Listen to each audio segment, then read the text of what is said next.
আরো একবার শহীদ মিনারের ছবিটা একটু দেখার চেষ্টা করবো। সেখানে আমাদের প্রতিনিধি অয়ন ঘোষাল রয়েছেন, আর অয়নের সঙ্গে রয়েছেন চাকরিহারা একজন প্রতাপ রায়চৌধুরী। অয়ন ঘোষালের সঙ্গে রয়েছেন। আমি প্রতাপ বাবুকে একটু জানতে চাইবো যে শীর্ষ আদালতের এই রায়ের পর কি ভাবছেন, কিভাবে দেখছেন এই গোটা রায়টাকে?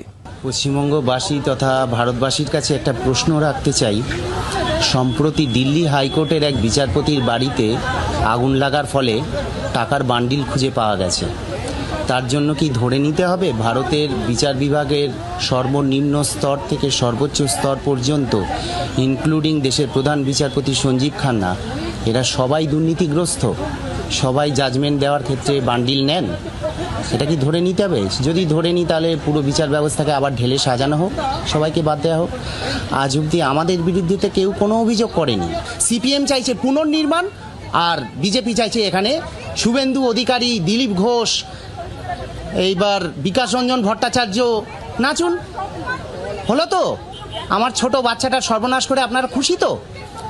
খুব আনন্দ।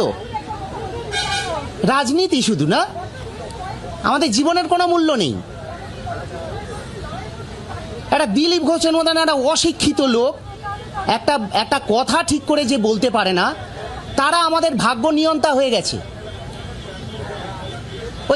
ওই পার্থবাবু, উনি নাকি আবার রামকৃষ্ণ মিশনের ছাত্র ছিলেন, তারা দুর্নীতি করলো আর আমাদের চাকরি চলে গেল।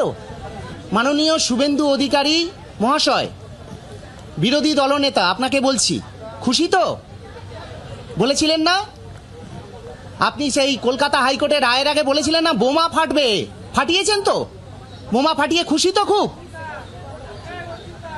আপনারা সবাই জড়িত এর পিছনে। বৃহত্তর ষড়যন্ত্র। এই 26,000 লাশের ওপর বিজেপি এই রাজ্যে ক্ষমতায় আসতে চায়।